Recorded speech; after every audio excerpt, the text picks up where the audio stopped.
and goal. 4:05 and counting. There's 18 seconds on the play clock. First quarter, 7-0 your score. The Greyhounds ahead of the Kingsmen. But Penn knocking on the door, moving from right to left. Twins to the far side of the field with Vorty and Miller. John Olson here to the near side. Camden Bone, shotgun formation with Fletcher to his right. He takes the snap, and the handoff is to Fletcher. No, Camden Bone keeps it. He's in the goal line. Touchdown, Penn Kingsman. 3:44 left in the opening quarter, and Penn's an extra point away from tying this ball game. Welcome to the Regional Radio Sports Network and the first Penn preview of the 2015 season. Boy, it feels good to say that, Coach, as football is finally back here with head coach Corey Yeoman into his 13th season here at Penn High School as the head coach. And, Coach, thanks for joining us. 57th season now for the Penn program entering 2015. The tradition lives on. Well, it's a long and rich tradition, and thank goodness for what Coach Giesman did a long time ago. And back in 1973, he created something very, very special. 12-1 again last year, back-to-back seasons now that you've gone 12-1. I know you didn't get down to Lucas Oil, which is always the ultimate goal. Another tough loss to Carmel, but you got your 33rd Northern Indiana Conference Championship, your 15th regional title, your 22nd sectional title. There's still a lot of positives that went on last year. Yeah, very, very proud of that senior class and their leadership. They accomplished a lot of great things, and I learned a long time ago from Coach Giesman, you better enjoy all the stuff you do accomplish. But, we're all kind of cursed in this business, and a coach's mind always drifts to those things that didn't go quite as well. And it was a tough loss to Carmel. They're a heck of a football team. We had our chances, and that's what you want to have. You want to have a chance at the end of the ball game to win a ball game, and we had that, and we just got to take one more step and try to cross that bridge. Once again, we're talking with Corey Yeoman, the head coach of the Penn Kingsmen here. And, Coach, 8 seniors now off that defense are gone to graduation. A lot of holes in the secondary and the linebacker. You have a couple guys up in. Are you trying to make me cry on camera, Adam? Is that your intent here? Absolutely not. Okay, never. all right. But you take a look. You got Ben Knutson up top. Still, Kobe Woods coming back. Defensively, what is the feeling around training camp, if you will, so far this year? Well, it's a little bit different because naturally Ben, he's playing offensive tackle now, and Ben's verbally committed to the University of Virginia, and he's going to play offensive tackle at Virginia, and he's done a nice job transitioning. Ben played that his sophomore year for us, and last year played some defensive end, and very intelligent young man, and is able to play both sides of the ball, and he could even do that some this year if we had to have him. Kobe's also, doing a little inside linebacker. He was an inside linebacker for us his freshman year. Played defensive end, defensive tackle the last several years, and also is dabbling again at inside linebacker again this year. So it kind of leaves Zach Main as the one returning starter in his position at defensive end and defensive tackle wherever he ends up.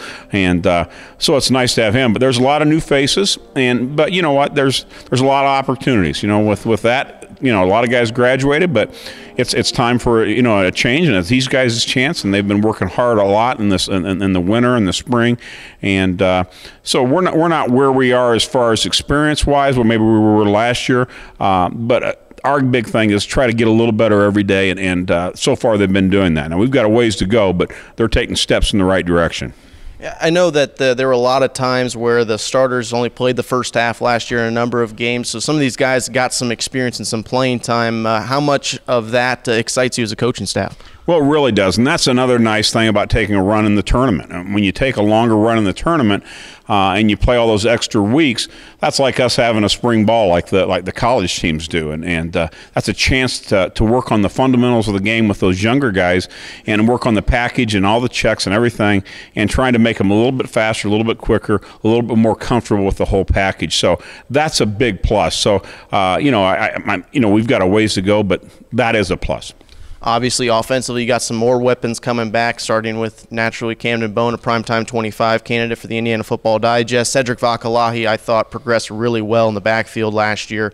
John Olson, if he stays healthy, can help a lot in the receiving core. What do you see offensively with the Penn Kingsmen that averaged just under 45 points a game last year? Well, it's nice. I mean, let's start where we should start. Let's start on the offensive line. With Max Menards back at offensive guard, along with Michael Duvetter, Bears back at the other guard position. Anthony Lavisa started several games at the start of the season when some guys were a little bit banged up at center, and he's back as well, which helps a lot. I mean, naturally when you lose a guy like Anoke or something like that, a full ride scholarship guy or a full guy like Ridge or Payne, those are tough guys to replace. But, getting Ben Knutson back on the offensive side as well. That's helped out. And Nolan Metcalf had a heck of an offseason. And he was our second tight end last year and played a lot. And he's stepping up as well, along with Chris Crothers at that other tight end position. Cedric Vakalahi is a tough physical back, runs the ball extremely hard. Austin Laughlin plays a little bit on both sides of the ball, at corner and at running back, so he'll be in the mix as well, along with Rashid. It's great having somebody like Cam back. I mean, when you have your trigger man back and at quarterback, that's huge. Cam's an extremely intelligent young man. Naturally, as most people going to Harvard, that's not bad. Yeah, and he's a great student of the game. Did a great job of leading the offense last year, and he's took great strides this offseason as well. So, and John and Bryce Verdi, those two guys played a lot of football last year at wide receiver. We lose a great one and a Nate Miller, but those guys have played a lot of football as well. So, and both kickers are, Hancock's back as well, handling the kicking duties, and also Sam Schultes is the punting duties, and those guys are both working on the kickoff as well. So the kicking chores have helped a little bit as well too. So I think the big thing, the offensive line has done a heck of a job. There's some guys back and some size. We have a couple holes and some things we need to improve on yet, but it's nice to start there. Well, and you just kind of piggybacked off my next question, Coach. I know special teams is very important to you. It can win you or lose you ball games. You just talked about the kicking game and the returns there, but the expectations for a special teams that was in question last year, now returning back some key pieces. Those pieces are huge. I mean, naturally, you always, we lost a heck of a long snapper too, and Ben. I mean, when we lose Ben last year, going to the University of Purdue, Purdue University, and that's a tough piece to replace. But we have several guys, fighting for that position as well, that long snapper position. Our returners, again, we have to replace those guys as well.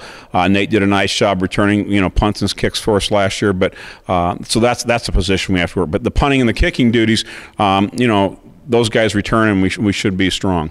Corey Yeoman, head coach of the Penn Kingsmen, join us here on the Regional Radio Sports Network. And Coach, the Northern Indiana Conference getting a little bit of a facelift this year with some teams joining from the Northern State Conference, which is no longer here. I know that you won't be playing any of the new teams this year, but just some of the tradition that's now being added to the Northern Indiana Conference, and your thoughts on the two divisions.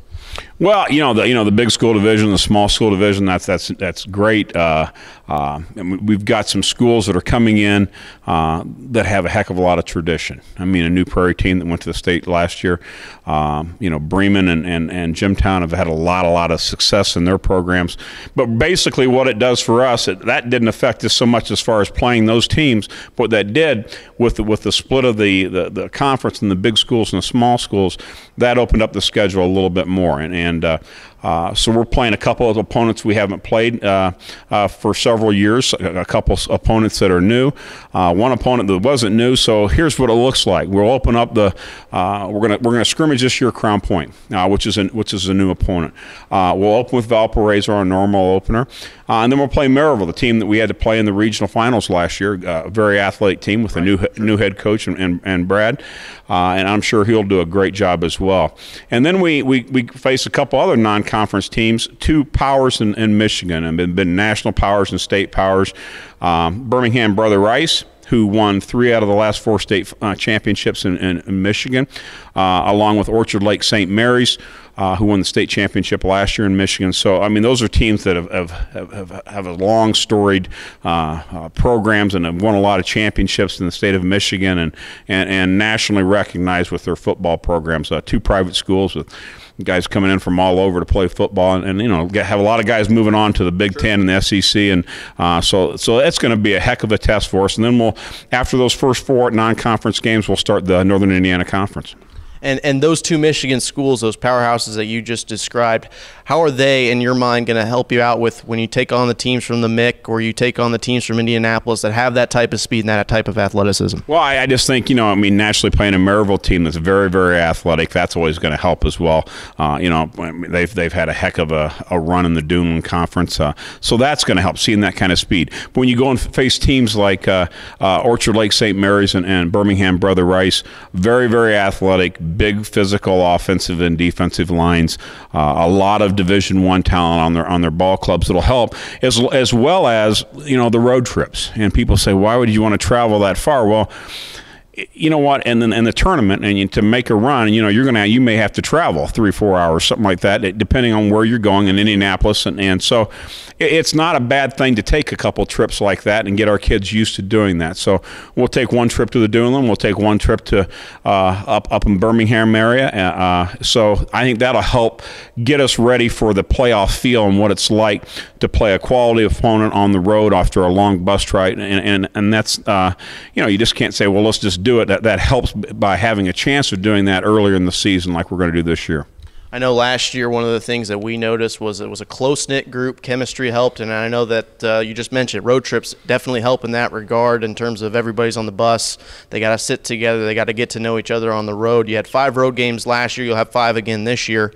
You take a look at this group, kind of a two-part question. The chemistry with this group, how do you feel about it? And also, I know seniors are a huge deal to you in terms of leadership and really kind of running the program on the field. How's this senior group doing in that regard? Well, and that's always the scare. People say, well, you had a very successful junior varsity season. They were good when they were freshmen. How are they going to be? You never know, because when it's a senior's time, it's different than a junior's time or a sophomore's time or a freshman time. When you're a freshman, sophomore, or junior, you're kind of thinking a little more intrinsically and thinking about what do I need to do to take care of myself so I, A, make the dress list, or, B, try to letter or get into a varsity game. When you're a senior, you got to think more holistic and think about the whole team. And you never know how they're going to respond to that because it's their time to lead. And we consider our seniors as captains, and that comes with a lot of responsibility when you are a captain. So you never know how they're going to quite respond. So far this summer in camp, they've done a nice job. But, the big test is when you have some adversity. Just like anytime you're in a leadership position like these guys are going to be this year, it's easy to lead when things are going smooth. When it gets a little tough, that's when we're going to find out about these guys. So I'll answer that question more towards the middle of the season to see how they've done. Sounds good, Coach. Coach, best of luck this year. Thanks, always great Adam. to sit down with you. We'll see you on Thursday at the kickoff show. All right. Great to see you, Adam. Once again, Corey Yeoman, head coach of the Penn Kingsmen, join us here on the first Penn preview, the preseason preview here on the Regional Radio Sports Network. Once again, want to remind our listeners you can follow us on Twitter at RRSN Indiana, myself at ADRRSN, and as well, you can always listen to the Penn football every Friday night on 91.1 The Globe, 95.3 Michiana's News Channel, and of course the award-winning Regional Radio Sports Network.